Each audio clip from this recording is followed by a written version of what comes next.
tí ẹ bá láǹfààní àti máa wá fúngbà àkọ́kọ́ iléeṣẹ́ Kabiyesitv láti ń kàn sí níbi tí a ti ń gbé àṣà àti ìṣe Yorùbá lárugẹ. À ń bẹ níbi ọdún Ṣàngó ní ìlú Ọ̀yọ́ ní ìpínlẹ̀ Ọ̀yọ́ ní orílẹ̀-èdè Nàìjíríà, níbi tí a ti ń ṣe Ṣàngó World Sango Festival 2022 láwà. Òní ni ọjọ́ kẹta tí a ti bẹ̀rẹ̀ ètò yìí. A sì ti wà níbi odò Yemoja báyìí tí a ti wá bọ Yemoja. Ẹ ti rí gbogbo àwọn yàwá tí wọ́n ti wá aṣọ funfun sọ́rùn. Ẹ ra àwọn ọmọ omi náà tí àwọn náà gbé kèrèǹgbè dání. Ẹ ra àwọn èèbó, ẹ ra àwọn aláwọ̀ dúdú, ẹ ra àwọn èèyàn wa. Gbogbo wa náà la péjọ síbí lónìí láti wá ṣe ọdún World Sango Festival 2022. Ṣùgbọ́n bí táwa yìí gangan a wá bọ Yemoja ni. Yín fi odò wọ̀n yín tí a bá ṣe ń tẹ̀síwájú. Wọ́n ti ń dá àwọn akèrègbè ń jọ lọ́kọ̀ọ̀kan èjèèjì. Bí n bá ṣe ń lọ á jẹ́ kẹ́ máa gbọ́. Ẹ kú kalẹ̀.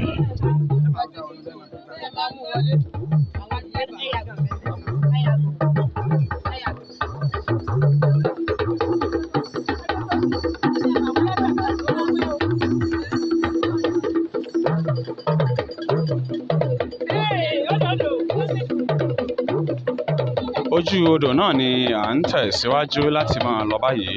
Iléeṣẹ́ Kabiyesitv láwà tí ẹ bá láǹfààní láti máa wò wá fún ìgbà àkọ́kọ́ tàbí gbọ́ wá káàkiri àgbáńlá ayé. Ẹ káàárọ̀, ẹ káàsán, ẹ káalẹ́. À ń bẹ níbi odò tí a ti bọ Yemoja báyìí, tí Yemoja ó sì súre fún gbogbo wa lọ́dún yìí pé kí Ọlọ́run ọba mi kó jẹ́ àṣàmọ́dún ká tún sọ̀pọ̀lọpọ̀ ọdún láyé. World Sango Festival 2022 la wà ní ìlú Ọ̀yọ́ Aláàfin Òjó Pàṣẹkẹrẹmọdé ọmọ Àtìbà. À ń bẹ ní ibi odò tí a ti bọ Yemoja báyìí ní ìsìn tí Yemoja ó sì súre fún gbogbo wa. Ẹ ti rí arúgbá tó rúgbá níwájú yín tí ẹ̀ ń wò yìí. Arúgbá náà ẹ̀ ń wò báyìí.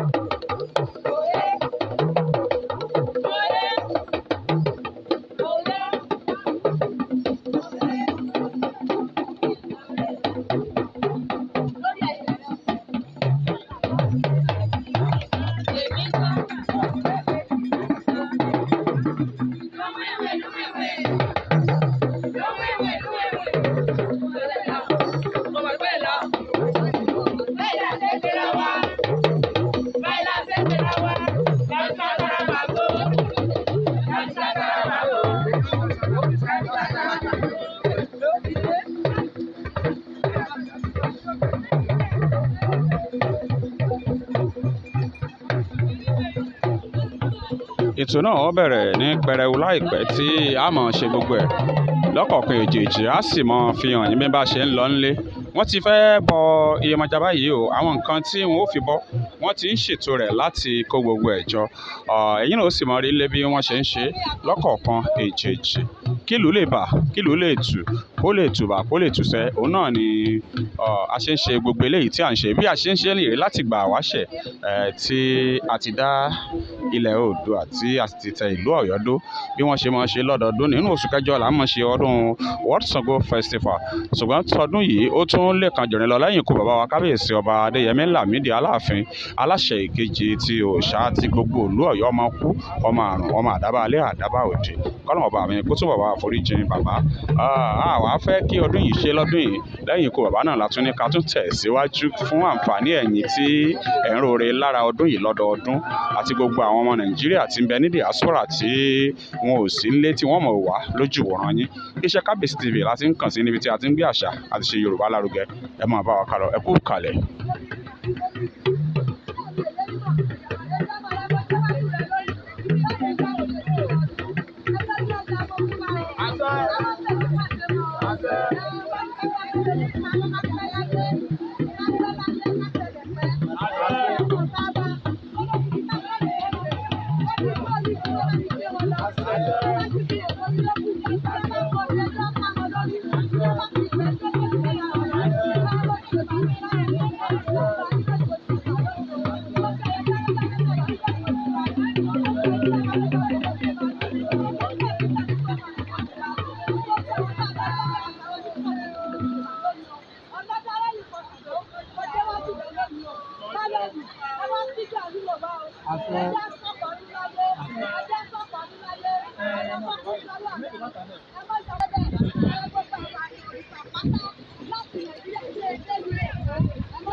Ẹ̀yin tí ẹ̀ ń wò wá nílé náà ẹ máa ń ṣe àdúrà kẹ́sì máa ń ṣàmì tẹ́ ẹ bá ní gbàgbọ́ Ọlọ́run ọba mi ó ṣe ogun tẹ́ ẹ̀ ń fẹ́ níwòye ẹ̀mí ẹ̀yin náà ẹ dúpẹ́ fọ́lọ́run ọba mi torí lẹ́yìn Ọlọ́run àtúfọ́ Ọlọ́run ló dòdò Ọlọ́run ló sì dá gbogbo wa a ṣe nílànà bí a ṣe ṣe nílẹ̀ Yorùbá tí gbogbo Yorùbá sì ṣe látilẹ̀ táwọn ládéládé tí wọ́n fọwọ́ sí tí a sì fi ń gbósùbà fọ́lọ́run ọba mi pé ṣàdánkátà Yemoja ni wọ́n ń bọ lọ́wọ́ yìí wọ́n sì ń ṣàdúrà ẹ̀yin tẹ́ wà nílé náà ẹ láǹfààní àti máa ṣàmì kẹ́sì máa tọrọ tí ẹ bá ń fẹ́ Ọlọ́run ọba mi yóò sì ṣe ń rọrùn pẹ̀lú àṣẹ lọ́wọ́ Olódùmarè.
tí ẹ bá láǹfààní láti máa wá fúngbà àkọ́kọ́ iléeṣẹ́ Kabiyesitv ni a ti ń kàn sí níbi tí a ti ń gbé àṣà àti ìṣe Yorùbá lárugẹ. À ń bẹ ní ìlú Ọ̀yọ́ níbi tí a ti ń ṣọdún worldsangofestival 2022 ibẹ̀ la wà bá a ṣe máa ń ṣọdún yìí lọ́dọọdún ni onílọ́jọ́ kẹta tí a ti bẹ̀rẹ̀ ètò yìí tí à ń sì ṣe bó ṣe ń lọ ṣùgbọ́n a ti wà ní odò báyìí láti bọ Yemoja fún ti ọdún yìí wọ́n ti dá nǹkan fún Yemoja sì ti gbà oníkálùkù ti tọrọ àdúrà wọ́n sì ti ṣe àmì Ọlọ́run ọba mi sì ti fi àṣẹ sí wọ́n ń bẹ iṣu báyìí sí inú odò láti fún Yemoja ní àwọn nǹkan tí Yemoja mọ̀ jẹ́ kí ara lè tulé kó lè tu ọ̀pọ̀ kó lè tu ọ̀tọ̀ kù lóòlù kábóyún lé kí wọ́n bí wẹ́rẹ́ kágbọ̀n kọ́ tọwọ́ àlàbò sùn kí ẹni tí ò tí ì ní ọlọ́run ọba mi kó jẹ́ kó máa ní. Bẹ́yìn náà bá ń bẹ nílé tí àwọn wà lásìkò yìí ẹ máa ṣàmì bẹ́ẹ̀ bá ti ń ṣe àmì ọlọ́run ọba mi ó fi àṣẹ sí gbogbo nǹkan tí ẹ bá ń fẹ́.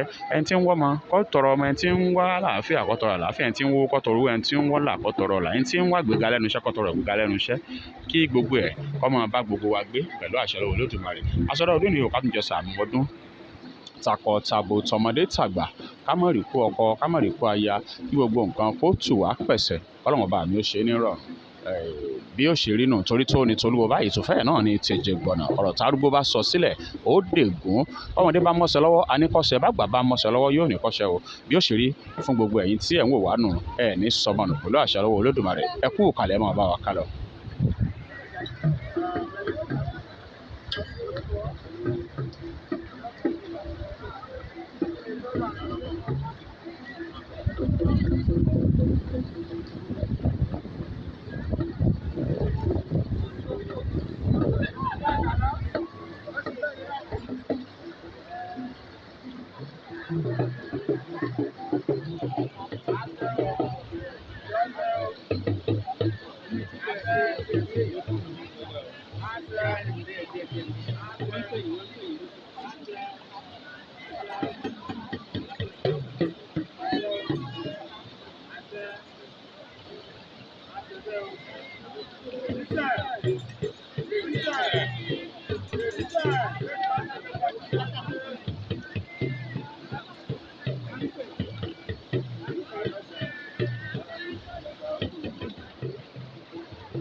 Ẹni tí ò rí lórí ná, ẹni tí ò rí lórí lò, lásìkò tí ọ̀nà ìsopọ̀ tó wà lórí àpè yìí, ẹjẹ́ lu ọ̀yọ́ túbà, ẹjẹ́ lu ọ̀nà ìsopọ̀ túbà, bàbá wa túbà tó tún ṣẹlẹ̀ ẹnì kọ̀ọ̀kan wa náà kò sí. Ẹ má jà àríkú ọ̀dọ́, ẹ má jà àríkú aboyún, òkèrèrè ni ẹ máa kó wọn lọ, òkèrèrè ní gbóréré, àwọn ọ̀tá wa ni wọ́n ní ìbànújẹ́, àwọn ọ̀tá wa ni wọ́n ní ìbànújẹ́, ẹjẹ́ lé ọ̀yọ́ yọ̀ wọ́n, ẹjẹ́ lé ọ̀yọ́ yọ̀ wọ́n, gbogbo ẹni tó jẹ nínú àsòrìṣà tó múnú àsòrìṣà tó lókùnrin tí wọ́n tún gbé ìgbà tí ń lẹ́nu wọn, ẹjẹ́ lé ọ̀yọ́ yọ̀ wọ́n, ẹjẹ́ lé ọ̀yọ́ yọ̀ wọ́n, ẹ sẹ́nu mi dàsẹ́, ẹ sẹ́nu mi dàsẹ́, èyí tí mo wí ẹjá kọ̀ ọ̀rọ̀ mọ́, èyí tí mo wí ẹjá lọ̀ ọ̀rọ̀ mọ́, táwọn ọmọ jẹni àgbéga, ọmọ jẹni àgbéga, ọmọ jẹni àgbéga, ilé ìyá, ilé bàbá, láàrin ẹgbẹ́, láàrin ọ̀rẹ́, láàrin àwọn ẹlẹ́rìí mi wa, tí wọ́n bá máa forí balẹ̀ fún ọdún. Àṣẹbẹ́ nítorí ló dára àárọ̀ mọ́, kò ní sí kò ní jẹ́ o, mo máa lọ pẹ̀lú ẹ̀rẹ́ sàṣẹ, yóò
Eepa Yemoja.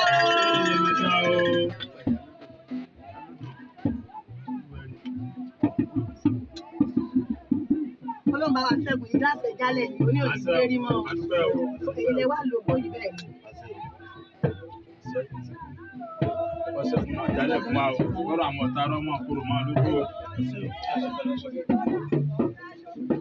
Baba, you have to put some change for the reading. Me, I want to read too.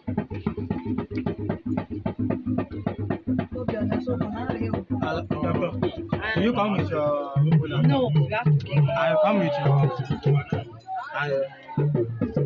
ODO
YEMOJA. Are you ready or for me to post?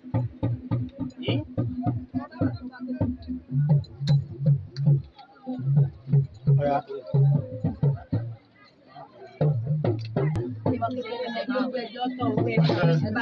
Ìgbà bá ní ṣe fún àwọn bá ní ṣe ìgbà wọn. Mọ́jọ́ padà ní mọ́jọ́ bọ́ wà ní òun.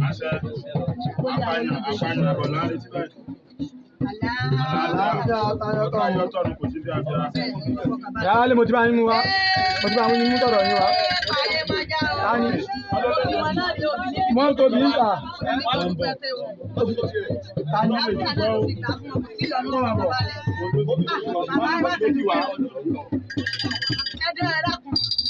Ẹ wá fẹnu gbé yìí o. Ṣé bá a nìyí? Ẹbẹ̀ mi gbé o. Ẹ dákun bàbá, láròdé. Àjẹpẹ́ bàbá. Ẹ̀bùn ọlọ́gbọ́n ìdí ẹ̀fọn Ẹ jẹ́ máa borí o. ẹ̀bùn ìdí ẹ̀tẹ́wọ́ sí. Mo máa ń jẹnu. Ẹ tọ́ bí. Láròdé, lẹ́ẹ̀ sí kí wọ́n polówó mọ́.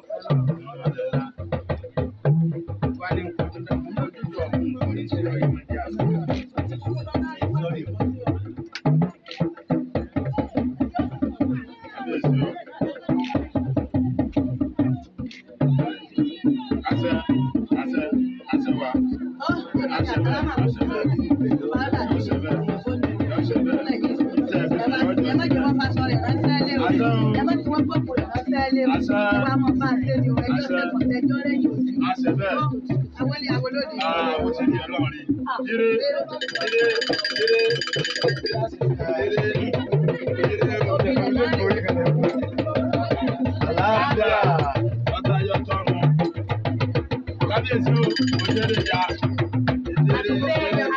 Jọ́sẹ̀ bẹ́ẹ̀. Àkàgbà àgbà ọ̀yà. Kò tí ì pọ̀.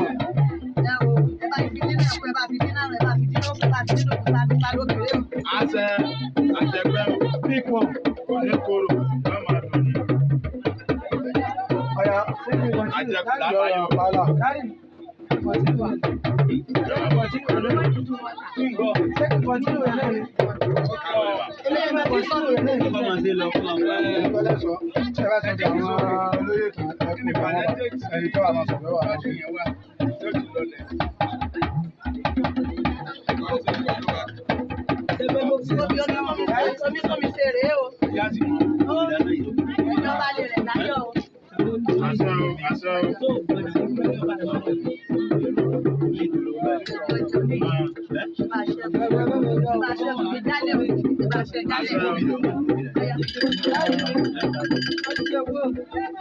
Èyí tó dì mọ́ kíkọ́ lé lórí. Ẹni sùúrù náà, ẹni sùúrù màmá. Ẹni sùúrù òbí pọ̀ náà rẹ̀.